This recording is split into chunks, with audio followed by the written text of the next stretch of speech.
आप देख रहे हैं राज 24 न्यूज। मैं हूं ओम प्रकाश शर्मा। आज हम हैं सुल्तानपुर जिले के अलीगंज बाजार कस्बे में। यहाँ पर एक कथा वाचक आए हुए हैं जिनके बारे में अभी आपको पूरा जानकारी देंगे। ये हमारे यहाँ दाऊदपुर में एक भागवत कथा हो रही है, वहाँ पर आए हुए हैं। बहुत अच्छी कथा कह रहे हैं और गुरु जी का नाम है पुष्प नंदन महाराज जी। ये वृंदावन से आए हुए हैं और इनके बारे में जानना चाहते हैं। चलिए डायरेक्ट उन्हीं से बात करते हैं। चलिए, नमस्कार भैया। जय श्री राम। आपका नाम क्या है सर? जी, पुष्पनंदन जी महाराज श्री रामदास। कहाँ से हैं आप? अपना मूल निवास प्रतापगढ़ जिले में है, लेकिन गुरु जी का आश्रम श्री धाम वृंदावन है। जी जी। तो आप जैसे कितने दिनों से भागवत कथा कह रहे हैं? ये मैं नवंबर 2023 में मेरी पहली कथा हुई है और मैं 23 में अपने पूज्य सदगुरुदेव भगवान से दो दीक्षा लिया और उन्हीं की कृपा से मैं कथा कह रहा हूँ, उन्हीं के आशीर्वाद से। और 2023 से अपनी कथा चल रही है और 24 में भी कथा हुई, 25 में कथाएं चल ही रही हैं। अभी एक हफ्ते पहले बलिया से कथा कह के हम लोग सीधा यहाँ आए हैं। तो इस तरह से कथाएं। आप किस तरह की कथाएं का कहते हैं? जी, हम श्रीमद् भागवत कथा और श्री राम कथा, ये दो कथाएं हम कहने का प्रयास करते हैं ठाकुर जी की कृपा से। आप अपने वर्तमान जीवन में जो शिक्षा दीक्षा कहाँ से आपकी हुई, कैसे हुई, उसके बारे में बताइए। हाँ जी, मेरी प्रारंभिक शिक्षा जो रही है वो मेरे बाजार से ही, गांव के ही विद्यालय से रहा है। स्नातक मेरा हुआ है प्रतापगढ़ से। फिर परास्नातक मैंने नेहरू ग्राम भारतीय यूनिवर्सिटी प्रयागराज में है, वहाँ से मैंने किया है। मैं भूगोल और संगीत विषय से एमए हूँ।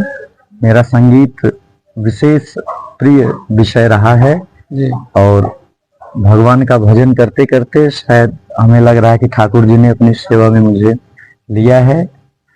और जैसे आप इस तरह से कर रहे हैं, कार्यक्रम करते हैं, तो शुरुआती दिनों में आपको सहजता कैसे आपके अंदर हुई, कैसे? जी, प्रारंभ में मैं भी कथाओं में जाता था, सुनता था, व्यास को कथा देखता था, तो मुझे ऐसा लगता था कि मैं भी कर सकता हूँ, करना चाहिए। लेकिन जो कमी थी वो शायद गुरु की कमी थी और जब मैंने गुरु बना लिया तो मुझे वो मेरी कमी पूर्ण हो गई और गुरुदेव भगवान की कृपा से फिर मैं धीरे धीरे प्रारंभ किया और गुरुदेव भगवान की कृपा है और वो मुझे पूरी तरह से दिख रही है। मैं जो कुछ भी बोल रहा हूँ, कह रहा हूँ, जो कुछ भी मुझे ज्ञान है उन्हीं के आशीर्वाद से और कृपा से है। और श्रीमद् भागवत कथा का सार जी, इसमें क्या आप जी श्रीमद् भागवत कथा का सार जो है वो ये है कि श्रीमद् भागवत में जो अंतिम श्लोक है वो ये है कि नाम संकीर्तनम यस्य सर्व पाप प्रणाशनम। आप भगवान के नाम का संकीर्तन कीजिए, ये सभी पापों को नाश करने वाली है और जो हमारे जीवन में मृत्यु का भय है ये उसको समाप्त करेगी। इसलिए भगवान नाम का संकीर्तन करना चाहिए, क्योंकि अन्य युगों में तो भगवत प्राप्ति बहुत कठिन था। उसमें वर्षों वर्षों तक तप करते थे, यज्ञ करते थे, लेकिन ये कलयुग में इतना सहज है कि जो हम अन्य युगों में बड़ी बड़ी तपस्या करते थे, समाधि लगाते थे, वो आज मात्र नाम संकीर्तन से हमारा कल्याण हो जाता है। इसलिए मैं समस्त श्रोता एवं जनता को मैं यही उनको कहूंगा कि आप भगवान नाम संकीर्तन जरूर करें, जो श्रीमद् भागवत कथा का सार है। श्रीमद् भागवत कथा का जो मतलब है तो बहुत 7 दिन का होता है, इसको आप संक्षेप में थोड़े शब्दों में कहना चाहते हैं तो कैसे कहेंगे? जी, देखिए, जैसे क्या है कि श्रीमद् भागवत कथा ये शताब्दी का सफर है। जिस तरह से शताब्दी अपने स्थान से निकलती है तो गंतव्य और प्रारंभ के बीच में वो हर जगह नहीं रुकती है, कुछ बड़े प्रमुख स्टेशन होते हैं जहां पर रुकती है। उसी तरह से श्रीमद् भागवत कथा में जो कथाएं अनेक हैं, ये 7 दिन क्या 7 महीने में भी कर पाना संभव नहीं है। लेकिन ये है कि 7 दिन का एक नियम बना हुआ है जो सुखदेव जी महाराज ने परीक्षित को सुनाया था। तो इस वजह से 7 दिन के नियम का पालन करते हुए जो प्रमुख प्रमुख कथाएं होती हैं, हम लोग प्रयास करते हैं उसको अपनी मति और गति के अनुसार कहने का।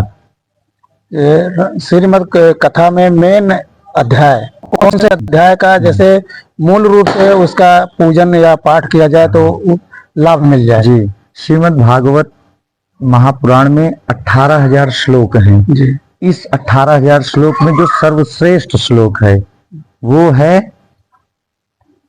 कृष्णाय वासुदेवाय हरये परमात्मने प्रणतक्लेश नाशाय गोविंदाय नमो नमः। इस श्लोक का गायन हमको सुबह उठने के बाद और रात्रि में सोने से पहले करना चाहिए, और दिन में भी प्रयास करें। यदि आप किसी यात्रा में निकल रहे हैं तो इस श्लोक को आप कह के निकलें, इससे आपकी यात्रा मंगलमय होगी। और ये सबसे बढ़िया श्लोक है श्रीमद् भागवत का, जो श्री कृष्ण गोविंदाय नमो नमः, भगवान गोविंद को प्रणाम करते हैं कि आप हमारे समस्त पाप को, क्लेश को समाप्त करें। जैसे आप श्रीमद् भागवत कथा कहते हैं तो उसमें कृष्ण भक्ति का ज्यादा है जी, और राम कथा में राम जी का है, दोनों ही विष्णु अवतार हैं जी। तो आप जी हाँ, देखिए भगवान श्री राम चरितमानस में हम लोग भगवान राम जी की कथा सुनते हैं जो मर्यादा पुरुषोत्तम है, और रामचरितमानस से हमें ये ज्ञान होता है कि घर परिवार में हमें कैसे रहना चाहिए। प्रभु श्री राम ने ये बताया है कि माता पिता के वचन का पालन कैसे करना है, उसमें मर्यादा। जी हाँ, मर्यादा में भाई के साथ कैसे रहना है। हम लोग भाई भाई में छोटी छोटी बात को लेकर बहुत बड़ा विवाद कर लेते हैं, लेकिन अयोध्या की ऐसी संपत्ति है दशरथ जी के पास जिसको देखकर इंद्र भी ललचाते हैं कि हमारे यहाँ भी ये संपत्ति नहीं है। उस संपत्ति को राम जी भरत जी को दे रहे हैं, भरत जी राम जी को दे रहे हैं। माया मोह नहीं है जी, संपत्ति का कोई। जी हाँ, यहाँ ये बताया गया है कि भाई का प्रेम श्रेष्ठ है, त्याग दिक्कत। बिल्कुल हाँ। तो जो प्रेम है वो श्रेष्ठ है, संपत्ति और धन नहीं। तो राम जी के श्री रामचरितमानस में हम मर्यादा पुरुषोत्तम भगवान श्री राम के पावन कथा को श्रवण करके घर परिवार राम में। कथा के बारे में बताएं आप। राम कथा में जो सार है मैं आपको बता रहा हूँ कम समय में, कि उसमें हम लोग बाल कांड में शुरू करते हैं। तो सबसे पहला श्लोक है वर्णानाम। वर्णानाम यानी वर्ण से शुरू होता है। वर्ण क्या है कि हम लोग जब शिक्षा के लिए जाते हैं तो शिक्षा में हम सबसे पहले वर्ण पर पढ़ते हैं। वर्ण, अक्षर, शब्द, वाक्य, इस तरह से हम लोग प्रारंभ करते हैं। तो वर्णानाम से शुरू होता है, और उत्तरकांड के आखिरी श्लोक का आखिरी शब्द है दह्यंतनो मानवा, यानी मानव। हम वर्ण से प्रारंभ करके मानव तक, अर्थात प्रारंभ वर्ण अंत मानव, यानी हम जीवन में प्रारंभ से लेकर और एक मानव बनने के लिए हमें जीवन में क्या करना है, कैसे रहना है, वो अगर हम श्री रामचरितमानस का अध्ययन करते हैं, पढ़ते हैं, तो हम ये शिक्षा हम रामचरितमानस से प्राप्त करते हैं। अंत में आप क्या कहना चाहते हैं, लोगों को क्या संदेश देना चाहते हैं? अंत में मैं सभी दर्शकों को और भक्तों को यही कहना चाहूंगा कि ये मानव शरीर जो है साधन धाम मोक्ष कर द्वारा, ये मानव शरीर 84 लाख योनियों में सर्वश्रेष्ठ है, और इसको व्यर्थ में समय ना गंवाया जाए कहीं भी। हमें अपने समय को, जिस तरह से हम अपने पैसे का इन्वेस्ट बहुत सोच समझ के करते हैं, उसी तरह से हमें अपने जीवन में जो समय मिली है, क्या समय हमारे पास हमको ये पता नहीं है, लेकिन जो समय है उसको हम जितना सार्थक प्रभु के चरणों में, कथा में, भागवत में हम इसमें दे पाए, ये सर्वोत्तम होगा। तो मैं यही कहना चाहूंगा कि काम करते रहो, राम नाम जपते रहो, और यही सार है। क्योंकि जीवन है, इसका कब अंत है ये नहीं पता है। जिस तरह से समुद्र के दो छोर होते हैं तो एक छोर दिखाई देता है, दूसरा नहीं, ऐसे हमारे जीवन में भी दो छोर हैं, एक है जन्म, दूसरा है मृत्यु। जन्म तो हम देख लिए हैं कि हो गया है, डॉक्टर भी बता देता है कि फला डेट ये है जन्म का, लेकिन मृत्यु जो है ये कोई नहीं बताता। तो हम ये माने कि कभी भी हमारी मृत्यु हो सकती है, इसलिए हमें कोई ऐसा कार्य नहीं करना चाहिए कि हमसे किसी को कोई तकलीफ हो, और हमें प्रयास करना चाहिए कि ज्यादा ज्यादा समय हम भगवान नाम में दें, और अपने और भी जो हमारे कार्य हैं उसको भी करते रहें। ऐसा नहीं है, क्योंकि अगर हम गृहस्थ हैं तो हमारी कुछ जिम्मेदारियां हैं, घर परिवार है, उसको भी देखना है, लेकिन घर परिवार धर्म है और भगवत प्राप्ति ये परम धर्म है। परम पिता परमेश्वर की प्राप्ति मानव जीवन का परम उद्देश्य होना चाहिए। इसलिए हम सब कुछ करते हुए भगवान के श्री चरणों में हमें अपने मन को लगा कर रखना चाहिए। यही मैं सभी भक्तों और श्रोताओं से कहूंगा। बहुत बहुत धन्यवाद। मैं ये कहना चाहता हूँ, गुरु जी ने बहुत अच्छी बात कही, और भक्ति से ही भगवान मिलते हैं। भगवान के अगर शरण में जाना है तो भक्ति का मार्ग चुना जाए, और भक्ति ऐसी है कि भक्ति के आगे भगवान भी झुकते हैं।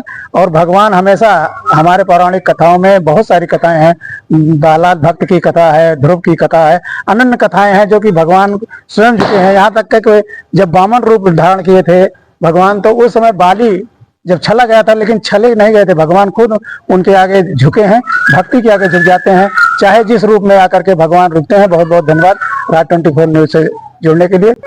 कसोदन दाऊदपुर अलीगंज बाजार है हमारा घर। और क्या बोलते हैं, हमारा बहुत खुशी हुआ, अब सौभाग्य हुआ, हमारे पुष्पनंदन जी महाराज जी आए हमारे यहाँ भागवत कथा करने के लिए।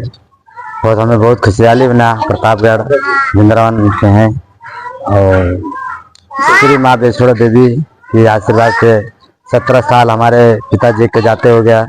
श्री घनश्याम कसोदन जी जाते हैं, उनके पुत्र दीपक कुमार कसोदन जी।